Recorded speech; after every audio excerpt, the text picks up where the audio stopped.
Hi everybody, it's Eric Dorward here again, and we are going to be continuing our build of the Estes Low Boom SST, and we are working on the engine pods. Now this is probably, ironically, going to be one of the more time-consuming parts of this entire build, just to build a decoration. So this one is basically, well, where I left off.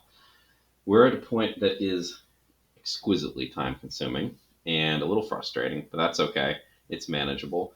What we're going to do is we have these tiny little bits here, and they're going to go into notches like this to provide kind of like a framework structure. Now, some of them are at a fairly shallow angle, like the front ones up here. These ones, if you notice, I'm trying to get it lined up properly, they more or less fit as is without any modifications. So that's fine. What I'm going to do here is I'm going to grab my pencil and I'm going to mark exactly where the edge is. And then I need to take this and I need to cut it with my hobby knife. I'm going to cut it at an angle just past the mark, a little bit past the mark, just in case I was off. There we go. And this is going to get glued in. Before I do that, I'm going to measure the other one as well. Yeah, I didn't cut that terribly cleanly. Let's clean that up a little bit. So a little bit that didn't quite cut cleanly. All right, that ought to be fine. Anyway, then I'm going to measure this side over here as well. And yeah, what I'm not, that's really close. I can cut a little bit of it off, I guess. I'm going to have to trim these up a little bit once they're glued in place. So I thought, yeah, maybe it wasn't worth it, but that's a decent amount. There. Okay. Now, this is the part that is tricky, frustrating, time consuming, whatever you want to say. So these, oops, really should put that away. Don't need to have knife blades out while I'm trying to do something else. So this, we're going to put the tiniest little bead of glue in these cracks. And these cracks hopefully came out of your sheet of balsa intact. See, there's a little tiny little lip on these things, and that is definitely something that could have been damaged in the sanding process or just in the process of cutting it out. All right, now this needs to go in like so, and it's so small, it's definitely hard to work with. Now we want it to be, we want this part right here to be centered in the notch because it has to share the notch with the other one. So that's the one I'm focusing on. That actually looks pretty good, and it's not quite snug in there. Well, it's not quite flush over here, but sanding will take care of that. I also need to then put the other one in, and I need to basically do these both at the same time because I have put glue in the middle notch. There we go. All right.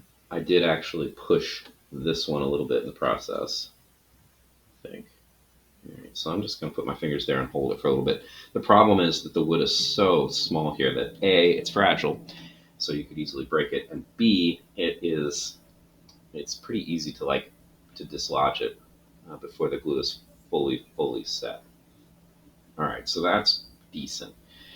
Now the other end, the problem with these is that the angle is much steeper, so they won't fit in just if you try to put them in because the well, this is a perpendicular. They fit fine going this way, but you can only turn it so far. Like that's about as far before I start feeling resistance.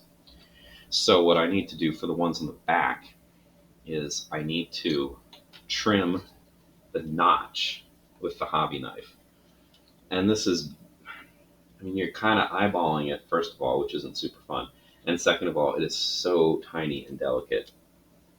And balsa is fragile. So I'm going to try to point my blade in this back one at the front notch. I'm just going to push down a little bit. And then I'm going to stick the knife in the existing notch, kind of cut across to carve that out. So that looks pretty good. Same deal with this one. The outside ones are actually easier, so I'm aiming my knife at the notch, the front notch, pushing down, and I'm going to cut in from the notch to remove what I've carved out.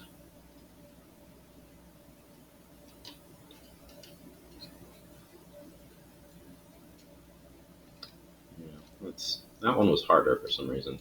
Sometimes the grain of the balsa makes it easier, and sometimes it makes it harder, but that cuts stuff. Now the hard ones are the one that's in the middle because the other pieces of wood get in the way. So I'm going to do my best here.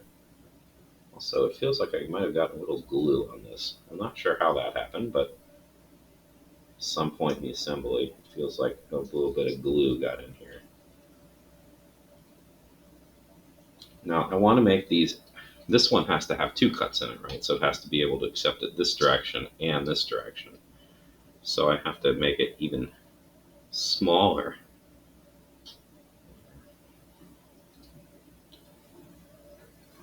I actually decided it wanted to mostly come out of its own accord.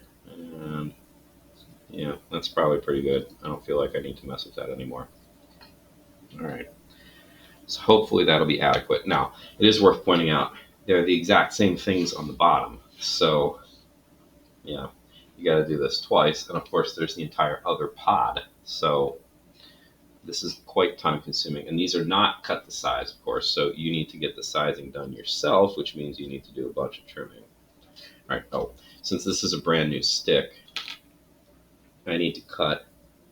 You know, it's not exactly a 45-degree angle because this angle isn't 45 degrees, but I'm gonna just make it a 45-degree angle to start.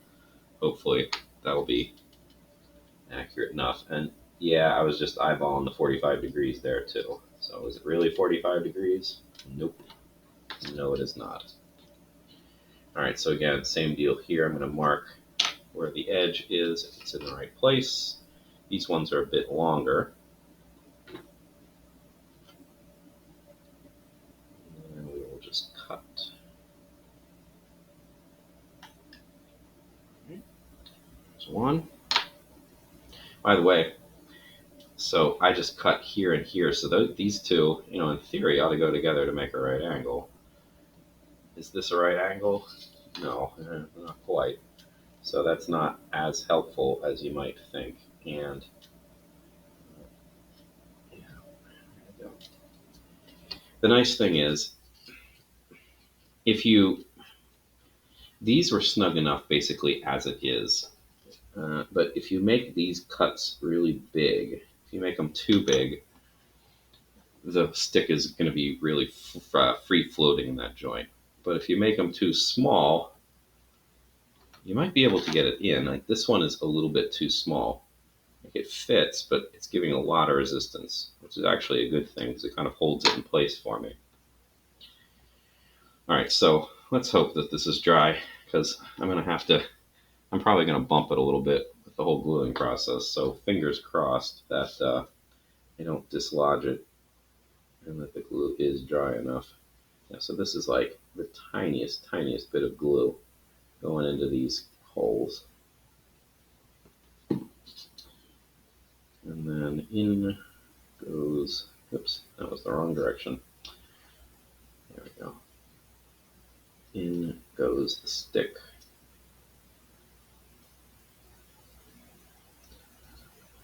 So, yes, such fine detail work. That's actually not, well, it might be good enough. If it's not in the right amount, then this one ought to bump it out, bump it to where it ought to be.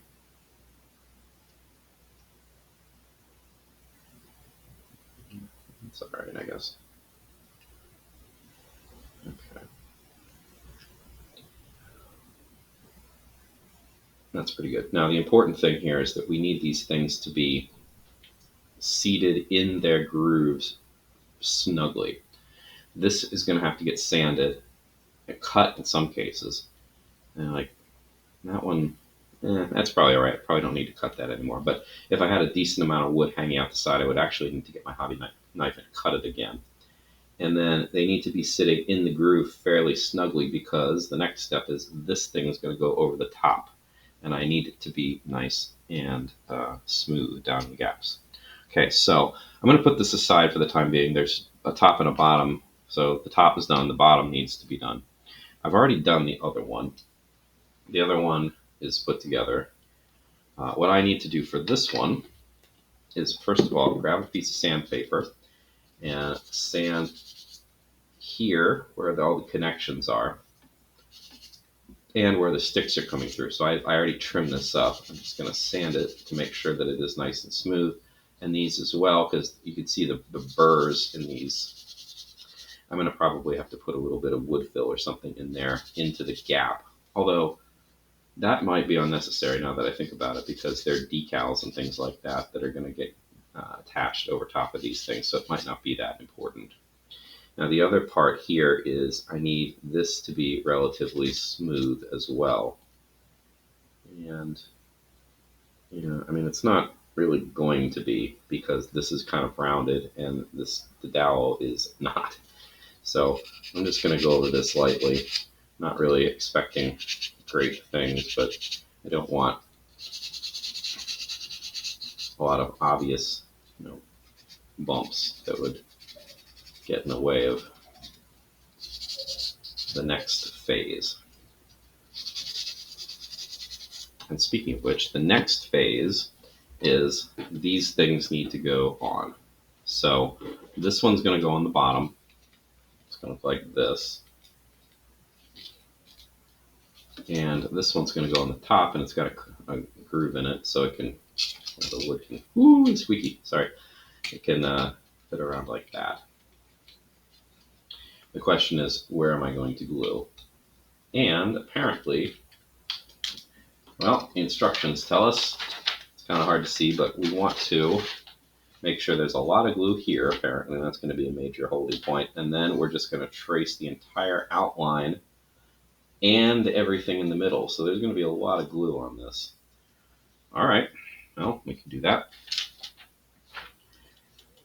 This is almost one where you think, do I really want to use the wood glue, or do I want to just put a couple strategic spots of crazy glue? And I don't really want a crazy glue. That should be kind of a last resort under most circumstances, especially because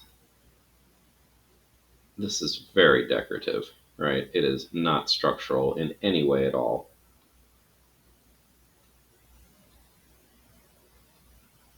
And there's so many places for this to attach. I don't even know where I would begin to put the crazy glue. All right, so I'm going to spread this thin.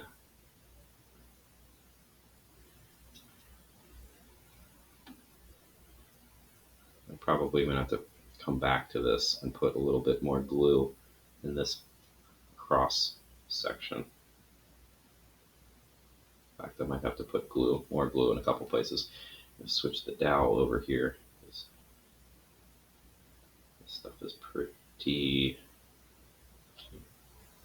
narrow, and my dowel has a big old blob of glue on one end of it from repeated use. Probably need a little bit more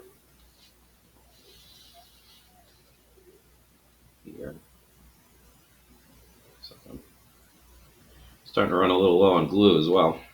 Oops, looking at getting a new bottle in the offing.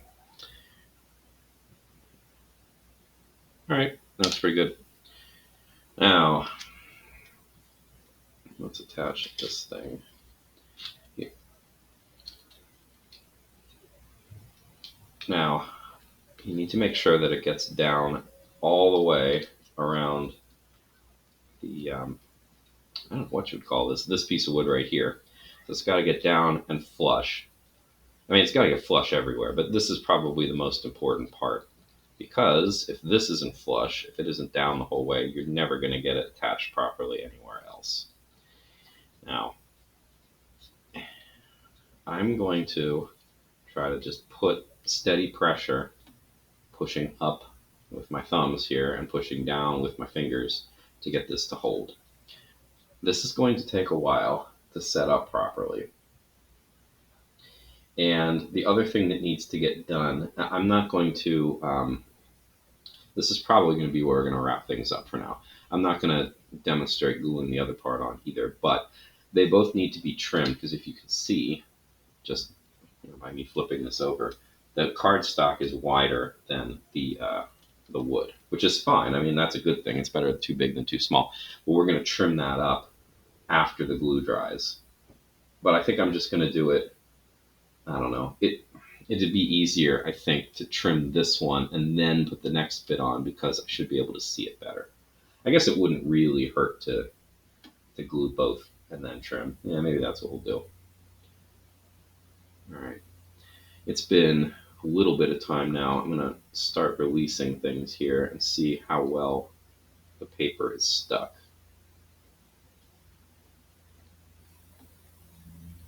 I have a kind of a weird bump right here. And it looks like that's because the joint that I made there was not particularly centered and it wasn't very flush. That's unfortunate. But it's not that big a deal. The rest of things, they look pretty well stuck on there. So yeah, I guess we might as well do the backside here too as well. Same basic technique. Glue is going to go on the outside. Basically, it's going to go everywhere we can get it on the edge. This one might be a little more difficult because that that cutout section, actually having to force the paper down through that, it provided a little bit of, resistance isn't the right word, but let's say assistance for me to hold everything in place.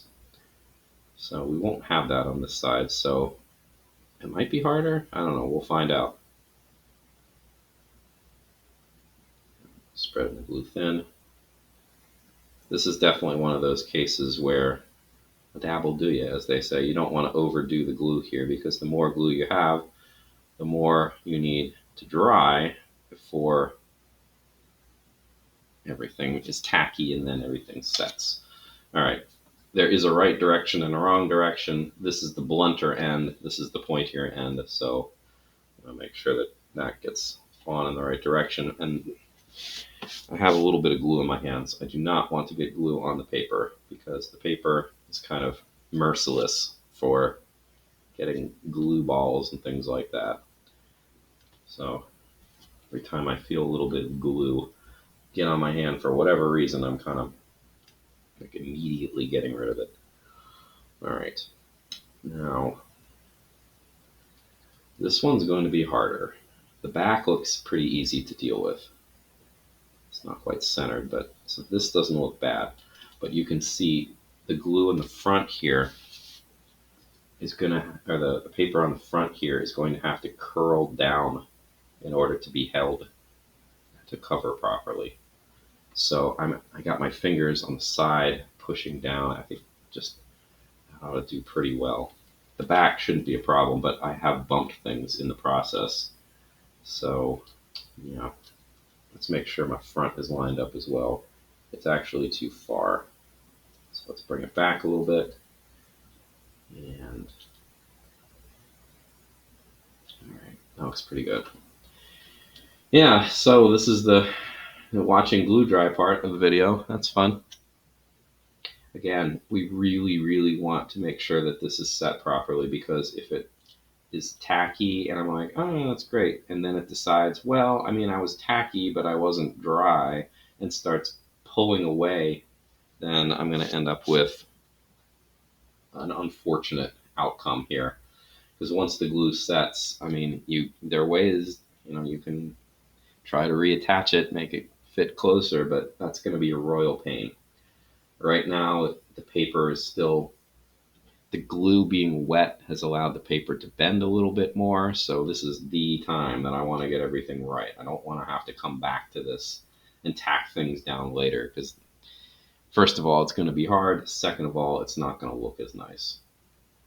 So anyway, just kind of a preview.